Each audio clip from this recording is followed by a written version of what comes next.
Pakistan Peoples party की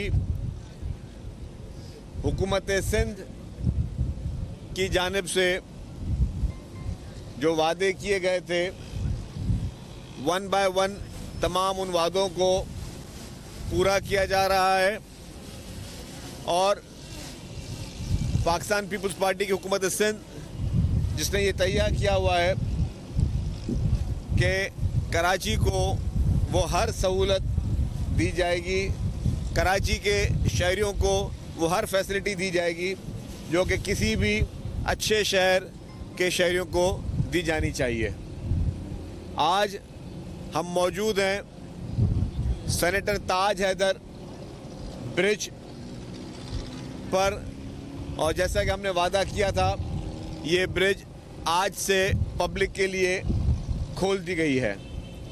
आज से ये ब्रिज पब्लिक इस्तेमाल कर सकते हैं। यहाँ पे कोरंगी जाने वाले अफराद जो काटी है उनकी यहाँ पे पूरी जो वहाँ पे इंडस्ट्रियल एरिया है, कोरंगी इंडस्ट्रियल एरिया, और बाकी कोरंगी में जितने भी लोगों का आना जाना होता है और आगे भी जो लोग इससे जो रास्ते मुंसलिक हैं उन सब लोगों के लिए ये ब्रिज जो है आज से फुली फंक्शनल होगी। इसमें पहले 10 दिन इस ब्रिज को वन वे चलाया जाएगा। ये मैं बताना चाहता हूँ थोड़ा, क्योंकि इसमें कुछ टेक्निकल चीज़ें होती हैं जो इसके चेक्स होते हैं।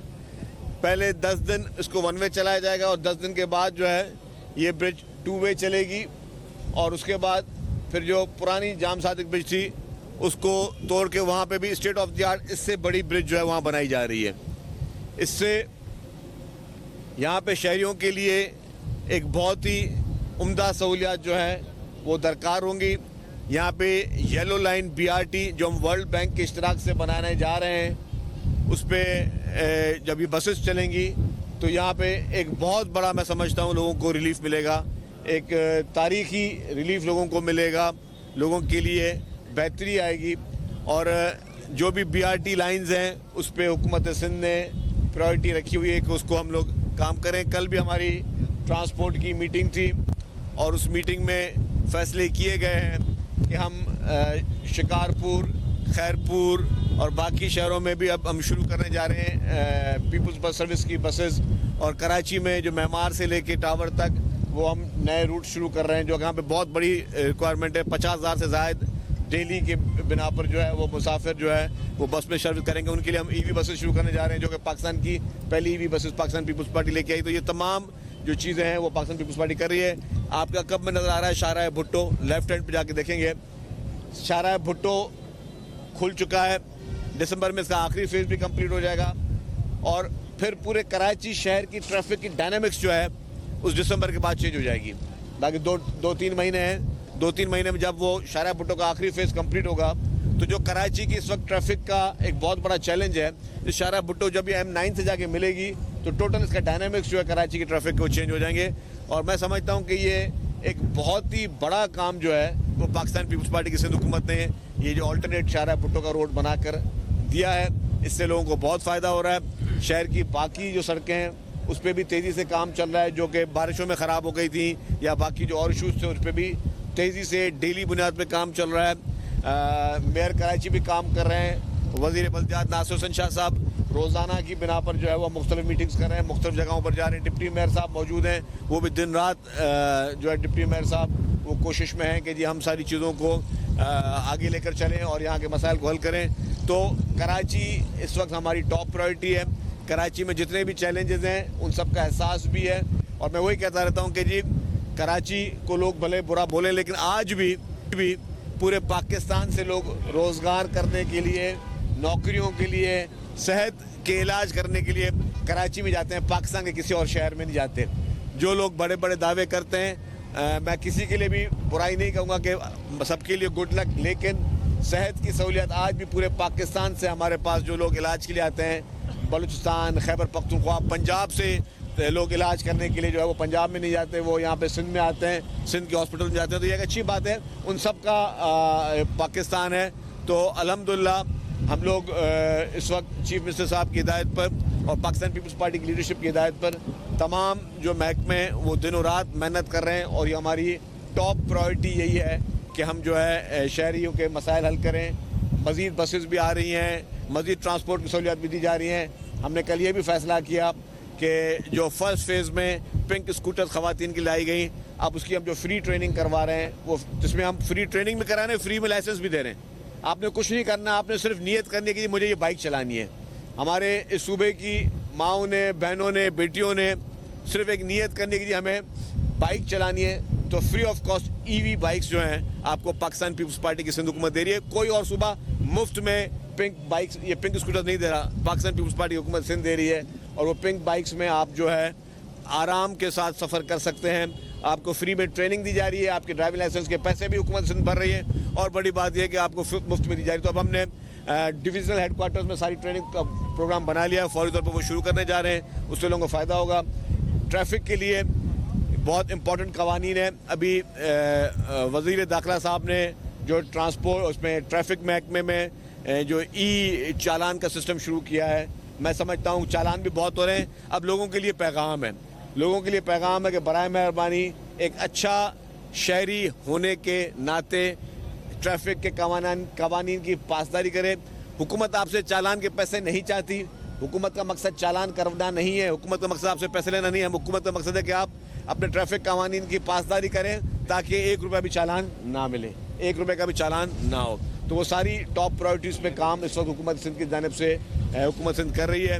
और हमारे आज आगे भी अभी ये कोशिश है कि हम इन प्रोजेक्ट्स को आगे लेके जाएँ। और अभी और अपकमिंग प्रोजेक्ट्स हैं, मज़ीद 500 ईवी बसेस जो हैं उसका भी प्रोजेक्ट है जिसको हम लेके आ रहे हैं। तो हुकूमत सिंध अपने शहरियों को बेहतर से बेहतरीन सफरी सहूलियात के लिए दिन रात काम कर रही है। शकील साहब ये बता दें, शकील साहब ई चालान को लेके कुछ ऐसे अनासर हैं जो कह रहे हैं कि सिंध हुकूमत रोड तो नहीं बनाती लेकिन करोड़ों रुपए के चालान दे देते हैं, तो उनके लिए आप क्या कहेंगे कि वो कवानीन पे अमल करें या उल्टा तनकीद करें? देखिए, जो लोग तनकीद करते हैं ना वो पैदा ही तनकीद करने के लिए हुए हैं। ये वो लोग हैं, मुझे ये बताएं, आप ये कहते हो कि जी यार सज़ाएँ कम करो, पेनल्टी क्या होती है? सज़ा होती है ना भाई। आप जुर्म करो ही नहीं तो सज़ा होगी नहीं। मैं तो कह रहा हूँ कि हमें खुशी होगी कि हमें ट्रैफिक चालान में 1 रुपया भी ना मिले, हमें खुशी होगी। एज हुकूमत मैं बता रहा हूँ आपको, हुकूमत के मेंबर मिनिस्टर के ऐसे बता रहा हूँ, मेरी दुआ है कि 1 रुपये का भी चालान ना हो। तो वो चालान क्यों नहीं होगा? कोई 1 रुपये की वायलेशन नहीं करेगा। अगर आप वायलेशन करेंगे तो चालान तो होगा। अब चालान की रकम कितनी होनी चाहिए वो फैसला उन्होंने नहीं, हुकूमत ने करना है। जिन लोगों को मैंडेट है वो हुकूमत कर रहे हैं, जिनके पास मैंडेट नहीं है वो बैठ के तनकीद कर रहे हैं। हुक्म जी। सर ये बताएंगे ई चालान बिल्कुल बेहतर चीज़ है, होना भी चाहिए, तो उसी के साथ साथ सड़कों की जो सूरत हाल है उसको भी आपसे दरख्वास्त कर रहा हूँ, उसको आप कुछ बेहतर कर दें ताकि जो है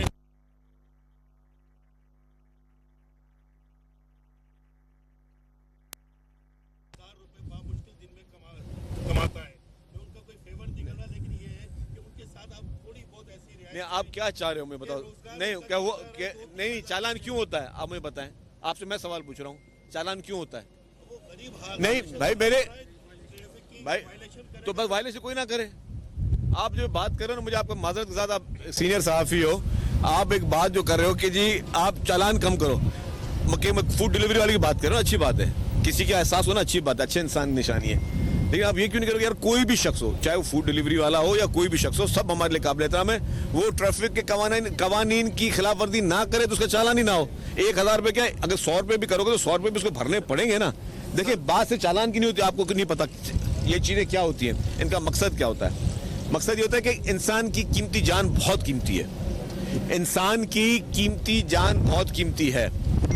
आप जब ट्रैफिक की वायलेशन करते हो तो ट्रैफिक की वायलेशन होते हैं एक्सीडेंट्स, और जब एक्सीडेंट्स होते हैं तो फिर कीमती जानें जाती हैं। वो अकेला बच्चा या वो मोटरसाइकिल चलाने वाला या खुदा न खास्ता पैदल चलाने वाला नहीं मरता, उसके पीछे उसकी पूरी फैमिली होती है, वो अपने घर का कमाई का जरिया होते हैं। तो हम लोग, हमारा मकसद जो है, कोई इस ट्रैफिक सवाल में गवर्नमेंट ने कोई अपनी फाइनेंशियल पोजीशन बेहतर नहीं करनी है। मकसद ये गवर्नमेंट चाहती है कि कीमती जानों का तहफ़्फ़ुज़ किया जाए। आप इतना फियर दो कि लोग बोलेंगे यार ठीक है, पहले मैं 10 रुपये भर के या 50 रुपये भर के चालान दे दूंगा, लेकिन नहीं, अगर मुझे 1000 रुपये भरना पड़ेगा ताकि वो ऐसा काम ना करे कि उसकी जान रिस्क पे ना जाए। ये बता दीजिएगा, एक मसला ये भी आ रहा है कि हमारे शहर की जो सड़क है उसका शिकार है।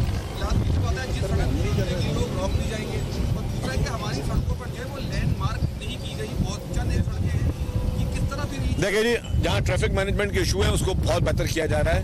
बहुत ही अच्छे डीआईजी हैं पीर मोहम्मद शाह साहब, वो मेहनत से काम करें, दिन रात काम करें, ट्रांसपोर्ट महकमे के साथ भी बैठ के वो काम करें। ट्रांसपोर्ट महकमा भी इस वक्त जो है सिग्नल्स की और इस चीज़ों पे काम कर रहा है। ये आपकी बात बिल्कुल ठीक है। हमारी ये प्रायोरिटी है कि हम लैंड मार्किंग को, साइंस को वहाँ पे सही तरीके से प्रोमिनेंट तौर पे लगाएं। जहाँ पे सड़कों की आपने बात की, सड़कों पे काम चल रहा है, यस यहाँ पे चैलेंजेस हैं, लेकिन बहुत रैपिडली जो है वो बल्दिया उस्मा कराची जो है मेयर साहब वो काम कर रहे हैं। अभी लोकल गवर्नमेंट महकमा भी उस पर काम कर रहा है। ये बताइएगा कि एक झगड़ा चल रहा है कि इलेक्ट्रिक और बीआरटी कॉन्ट्रैक्टर का, उसकी वजह कोई पोल का मसला है और वो पोल चेंज नहीं हो रहा, उस पर झगड़ा चल रहा है, जिसकी वजह से 2 दिन से एरिया मेहरान टाउन की लाइट नहीं है सर। वो अच्छा, वो ये मैटर चल रहा था, कोर्ट ने डिसाइड कर दिया, अब मैटर रिजॉल्व हो गया। सर आपने आई वर्क फॉर सिंध एक एप्लीकेशन आपने लॉन्च की थी, फिर उसके साथ साथ सिंध पब्लिक सर्विस कमीशन की भी एक एप्लीकेशन जो है वो ऑलरेडी आपने लॉन्च की भी है। सर गुज़िश्ता रोज़ आपने एक और सिंध जॉब पोर्टल के हवाले से एक एप्लीकेशन लॉन्च की थी। सर ये सारे फंक्शन तो उन तमाम तरह एप्लीकेशन में थे, सिर्फ डिस्ट्रिक्ट सर्विस को इसमें एम्बेड किया गया है, तो उसकी क्या जरूरत है? अच्छा, मैं आपको बताऊं, देखिए जी, आई वर्क फॉर सिंध जो है वो इंफॉर्मेशन डिपार्टमेंट ने एक ऐप बनाई जिसका इनॉग्रेशन चेयरमैन बिलावल भुट्टो जरदारी साहब ने की, और बाकी जितने कल एक जो जॉब पोर्टल था उसका भी चीफ मिनिस्टर साहब ने इनॉग्रेशन की। इन सबको आपस में इंटरलिंक किया जा रहा है। आई वर्क फॉर सिंध में सरकारी नौकरियों के साथ साथ प्राइवेट जॉब्स भी हैं। अगर आपको रोजगार की तलाश है तो आप जाके अपनी CV पोस्ट करें या आप अपनी जॉब ढूंढें, तो आपको सरकारी ऑप्शंस भी मिलेंगे, आपको प्राइवेट ऑप्शन भी मिलेंगे। जो कल चीफ मिनिस्टर साहब ने किया वो गवर्नमेंट का जॉब्स का पोर्टल है, और उसमें जिन जिन लोगों ने टेस्ट पास किए हुए हैं वही अपना स्कोर डालेंगे और फिर उनको पता चले कहाँ कहाँ पे जॉब अवेलेबल है। तो उसमें थोड़ा फंक्शन फर्क है, लेकिन इसकी इंटरकनेक्टिविटी आपस में है। इंफ्रास्ट्रक्चर बन रहा है, माशाल्लाह अच्छी बात है, बन रहा है, लेकिन पिछले कई सालों से फिरोजी हमारे बड़ा इशू बने हुए हैं। कोई भी इंफ्रास्ट्रक्चर हो वो छोड़ रहे नहीं है, बराबर में जाम सारी दीवारें वो भी शॉर्ट हिफाजत के लिए क्या मतलब होगा, हम बना तो रहे हैं। देखिए जी, ये चैलेंज है यहाँ पे। मैं मानता हूँ कि इलीगल इमिग्रेंट जो हमारे अफगानी बहुत ज़्यादा यहाँ पे उसमें इन्वॉल्व पाए गए हैं, इस तरह की कार्रवाई में उनके खिलाफ एक्शन हो रहे हैं। इलीगल इमिग्रेंट्स को निकाला भी जा रहा है कि इलीगल इमिग्रेंट्स वैसे भी नहीं रह सकते, और पूरी दुनिया में कहीं पे इलीगल इमिग्रेंट्स को नहीं रहने दिया जाता। हमारे पास जितने भी इलीगल अफगानी बैठे हैं मुझे और बहुत ज़्यादा नज़र आते हैं हर जगह जगह पे, तो उसके लिए हुकूमत जो है वो बहुत सख्त एक्शन भी ले रही है, उनको डिपोर्ट भी किया जा रहा है। अच्छा सर, ये बता दें जिस जगह पे हम खड़े हैं, ये येलो लाइन प्रोजेक्ट के हवाले से इसकी बड़ी अहमियत है, उसकी प्रोजेक्ट की क्या जो है वो प्रोग्रेस है, क्या अपडेट है? उसके अलावा रेड लाइन का भी थोड़ा सा सर अपडेट दे दें। जी जी, जहाँ तक आपने येलो लाइन की बात की, ये वर्ल्ड बैंक के इश्तराक के साथ करें। वर्ल्ड बैंक के इश्तराक में बहुत सारे प्रोजेक्ट्स में चले जा रहे हैं अल्हम्दुलिल्लाह। अच्छा आपने सवाल पूछा, इस येलो लाइन BRT पे जब भी मीटिंग होती है चीफ मिनिस्टर साहब के पास वर्ल्ड बैंक की, तो उसमें सेटिस्फैक्ट्री रिपोर्ट जो है वो आती है। सेटिस्फैक्ट्री रिपोर्ट के मतलब ये प्रोजेक्ट अपनी लाइन पे चल रहा है और बिल्कुल सेटिस्फाई इसकी रिपोर्ट है। उसकी रिपोर्ट जो है सेटिस्फाई क्यों दे रहा आती है। बिलावल साहब से हमें 25 अच्छा, दूसरे एक मिनट बेटा, एक मिनट। अच्छा बेटा धक्का नहीं दो उनको, बेटा धक्का नहीं दो, बात करो। अच्छा, तो वो है रेड लाइन पे आज भी 2 बजे अभी चीफ मिनिस्टर साहब के पास मीटिंग है। वहाँ पे इश्यूज थे क्योंकि रेट्स जो है बढ़ गए थे, तो उसका वो इशूज चल रहे थे उसमें।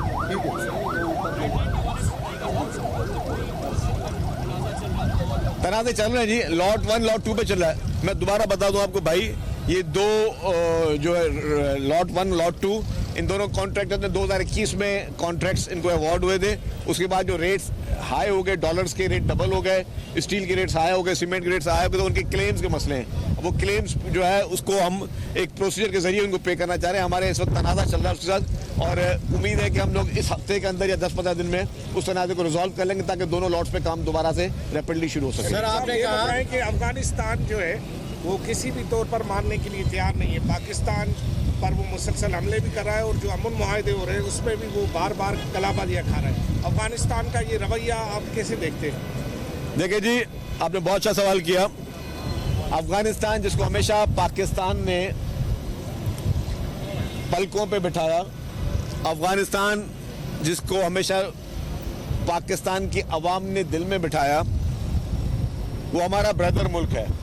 लेकिन अगर वो मुल्क भारत की प्रॉक्सी बनकर पाकिस्तान में दहशतगर्दी करेगा तो पाकिस्तान की फोर्सेस किसी भी सूरत में नहीं बर्दाश्त करेंगी।